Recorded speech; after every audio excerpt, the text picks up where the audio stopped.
Alright guys, a big welcome to you all to our channel. We are team crushing the meta. As you can see right here, we are back with another crushing guest video, and this time it's on Liam from the Philippines. So this is a very interesting deck as he played Megacolony GYze, but also a very interesting guy. Liam approached us from team crushing the meta some months ago, and he was telling us like, guys, I have an interesting idea. And he was like, what's that?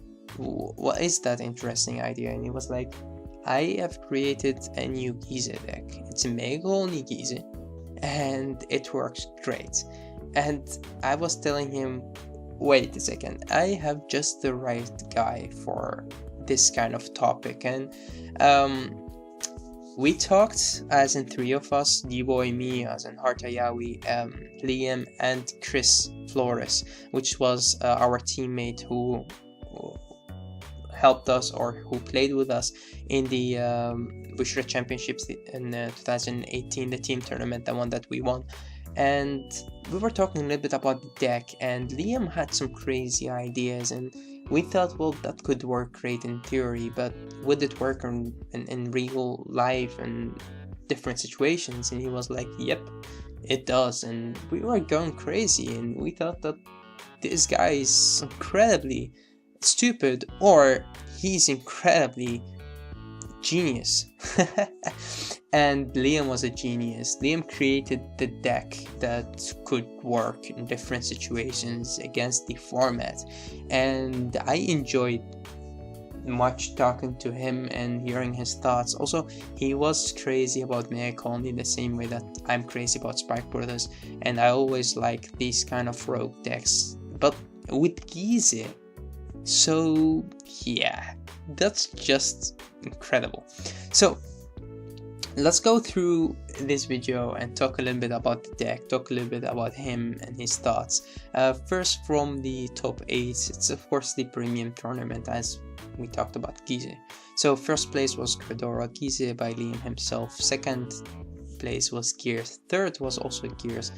Third player is incredibly known, so we'll talk about that later. Fourth is Luard, and then we got some Angie decks, Luard and a Messiah, which is also incredible to be able to see Messiah in the top 8. So as you can see, GYze, Messiah, well, yeah, it's the Philippines, it's always that interesting. And next, let's talk a little bit about the deck. So this is the deck that he would like to play, which will go into the deck list later on. But as you can see from the picture, he has everything in the highest rarity that you could get, which is incredible. But the guy is again crazy about Megacolony. So I'm really happy to see this kind of people be able to win these kind of tournaments with their favorite decks. And I'm very happy to see him, or hope to be able to see him in Worlds, as in I have one chance, and one chance only, because we didn't have that much premium tournaments in Europe. We had one in London, and we will get one in France, and will try to do my best to be able to get to the top 3 for the one in France, to be able to take Spikes to Wars this year. But doesn't really matter that much, because Cyrilla from France will be able to go to Worlds.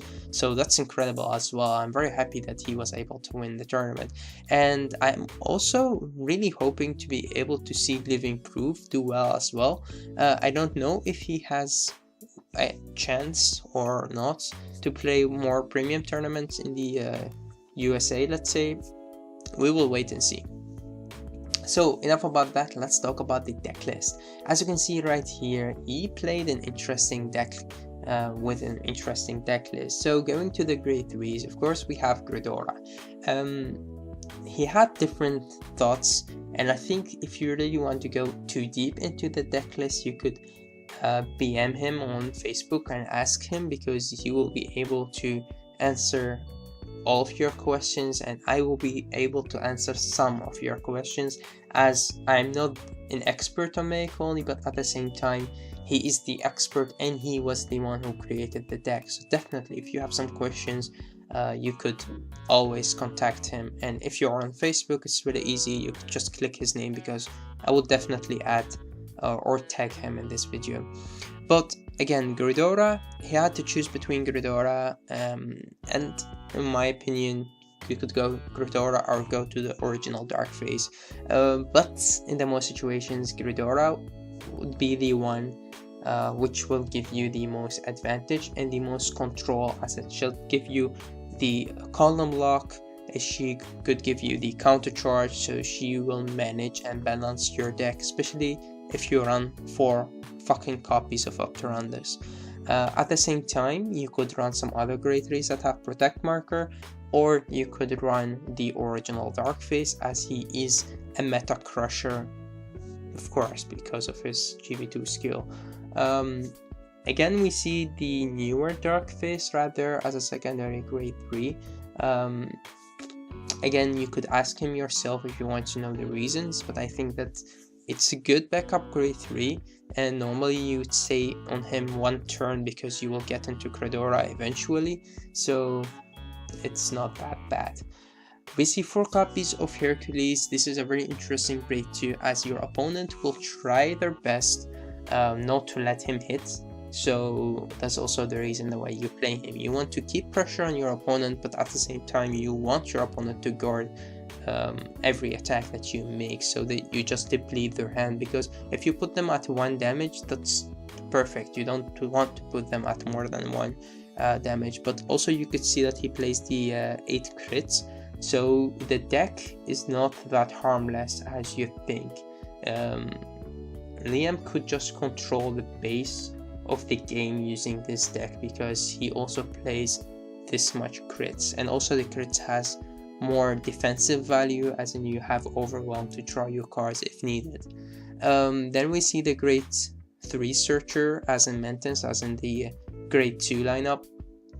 It's really nice to play him, as you could search up your Gredora as a right target, you could search up your Gredora to ultimate stride, you could just search up your grade 3s, as your grade 3s run the show, and in Vanguard, in my opinion, as you need to get them to your hand to ride, to stride, and to ultimate stride, and to do your stuff.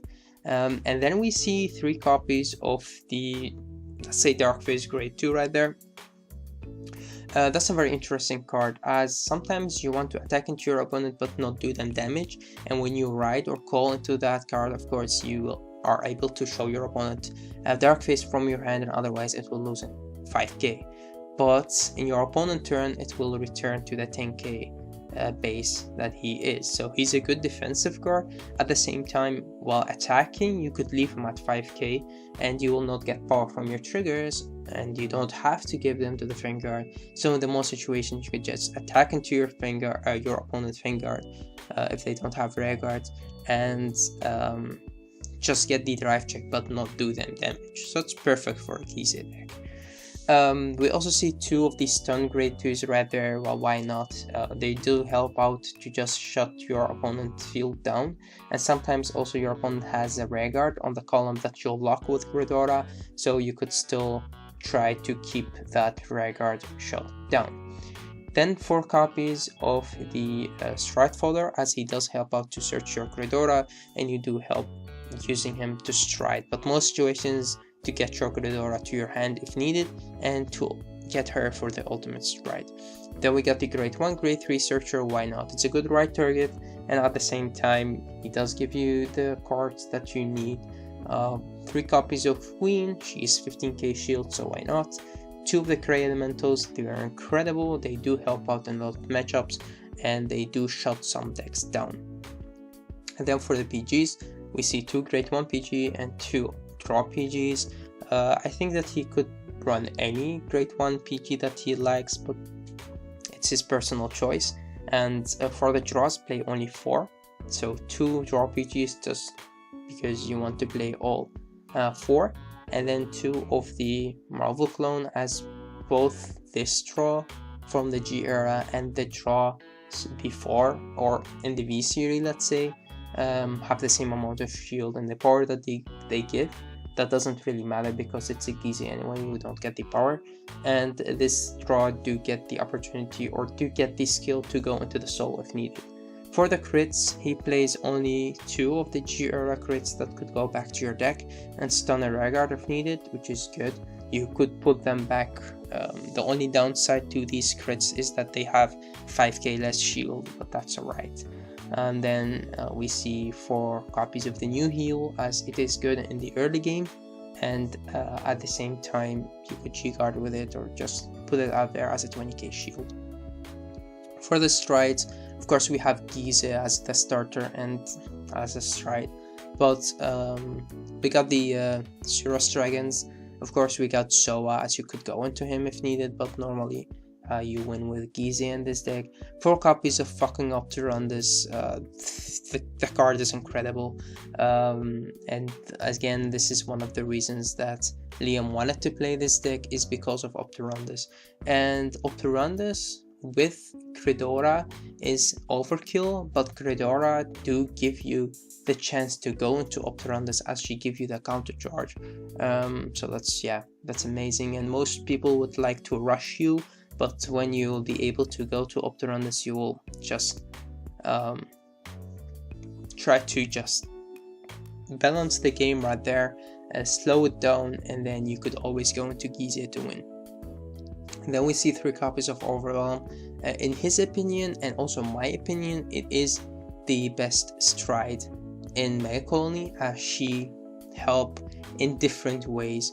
If your opponent would like to rush you and have a full field, Optirundus would not do much, then you could go into Overwhelm. So again, look at the crits that he has right there. GYze is not the win condition in this deck. It is in the most situations, but it is not the only winning condition. And of course we have some G-guards that could get power, as in the Elemental on the other. Okay, so that's enough about the deck list. Let's just go into the matchups. I will not take too long talking about this matchups, so if you want to know more, you could send me a message, or it's better to talk to him. Okay, so the first 2 rounds he had a bye card. 3rd round he played against Luard. He was able to win that game, as he practiced against Luard. He played 3 times in his tournament against Luard. Then against Victor. Victor is a tricky deck, as decks that has so much attacking rear guards are good versus GYze decks, because if they rush you down, then sometimes you can't have the right answers, not in the early game, and you will lose when you go to the late game, let's say mid game. But again, it's Megacolony, so it does help that you have some options to slow your opponent down. Then against Blasters, again, Blasters one of the deck that could abuse the mechanic of the Flogel crit and the amount of force markers that you could give to the rear guards, and Blaster Blade in general does fuck your opponent up, especially if it gets a crit. And I mean rear guard Blaster Blade. Then against Chaos, he was able to win that. He lost against Blasters, and again against Luard in the 7th round, and which was able to win, so he was able to go 6-1 and go to the top 8. Played against Luard in the top 8, won that, and then in the top 4 he played against GYze, and as you can see from the logo, it's an interesting match. And this incredible YouTuber was able to get 3rd, so we will see him afterwards as well. I always enjoy his videos, so definitely a shout out to him. And then in the finals played against another GYze, and he was able to win that game.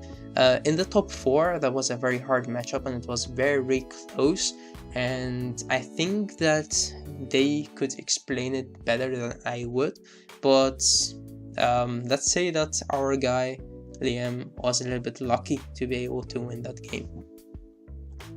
It was not a miracle heal. Okay, so I asked him some questions about, let's say, his thoughts about the meta. He was saying that premium is not how many people perspective it to be. There are a lot more options, and as proven by the top 8 of this tournament, as we saw Messiah, we saw GYze, we saw different decks, and any deck has the chance to win if it's piloted correctly, and I add the build. So if it's built and piloted correctly. Yeah, I do have to agree with this. I still say, guys, stick with your favorite clan. I mean, if Spike Brothers didn't get the support yet, then I would be just playing a GR deck in the premium tournament, which I will stay true to my clan.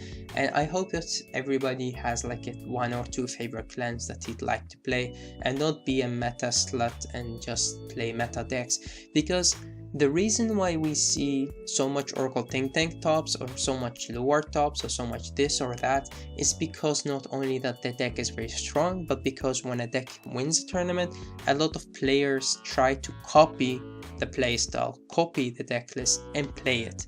So because it's the majority that plays that deck, because of the luck factor in this game, will be able to go to the top 8, and we will see a lot. Okay, that's not the only reason, because of course if the deck is more consistent, the deck is easier to play, the deck has better matchups, yes, I agree, but still play your favorite deck and try to win with it, as you want to have a fun day and enjoy yourself. So don't just play a deck that you really don't enjoy. That's just something from me. If you don't agree with me, it's really up to you. Right, next we have the tier list. I asked him a little bit about the tier list, and I wanted to hear his thoughts, because this tournament was a little bit different, so I wanted to hear some of his thoughts. So these are not my thoughts, these are his thoughts, especially playing interesting deck and going into a very different top 8, let's say. So in his perspective, let's say, Unji is still the top deck, even after so much decks got so much support, and he plays Lure, Blast, Spikes, and Ripples in the second place, or let's say tier 2, as all of these decks don't really need the right cards to be able to play their game and do their combos. They could win with any different hand that they have, so they are the most consistent, let's say. Then we have Oracle Think Tank, GYze, or GYze decks in general, No Life, No King, or No Life King. I did change the name too much. Let's say Dark Irregulars, Assassin builds, Assassin's Bladewing, or the new deck. And then we have Antlion, Zoa, and Ichitom, or Oracle Think Tank in general. All of these decks are very strong, good decks, but they require the right setup, and otherwise, if they don't get the right win con, they could break. Agree with him. The only thing that I don't agree with is I think that Oracle Think Tank in general needs to be up with Unji in the top, because we have seen a lot of consistent wins with that deck. Unji as well. Me myself, I don't fear Unji. I don't fear any of these decks. But yeah, I have no fear. But yeah, to talk about his deck as a tier list, I do agree with it. The only thing that I don't agree with is that Oracle Think Tank in general, with GYze or without GYze, should be up at the top with Unji. Okay, so next thing that I asked him is something that I really like ask people with especially in this content, is why do you like to play Vanguard? He answered me something really interesting, and I'm very happy that he described it this way. So as you can read, he said that he had a lot of fun playing Vanguard. He met a lot of people, a lot of moments that cannot be replaced. It is a bit cheesy, yes it is, I agree with you, but at the same time, you make some very strong bonds of friendship that you will continue to build, and you will meet new people. As also he said, in the future he would like to meet us from Team Crushing the Meta, and we will be honored to meet you, as we were very honored to meet a lot of other great YouTubers and players throughout the years. Alright, so I'm very happy that he also gave like a shout out to us in our own video. Again, I also asked him why Megacolony. As he explained, Megacolony was not the first clan that he played. He played Gold Paladin, he played Link Joker, he played Dark Regulars, but after he saw War Cycle from the Fighter Collection and he read his skill, he thought that was very broken skill, and he started making and building Megacolony decks. Eventually it grew, and his passion for the clan and for the game grew with that, and that was 3 years ago, and still now he'd like to play the clan. He also said that not a lot of people play Megacolony.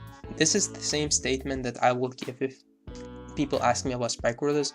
Not a lot of people play spikes / Megacolony, and he thinks that it's good and bad. The good thing about it is that, of course, you can buy your combo pieces at a very cheap price, and when you win with the deck, you also get like more because you're winning with less good of a deck. But at the same time, you would also like to see the deck top more often. You would like to see the deck piloted pretty well. So yeah, it's good and bad. I do agree with him.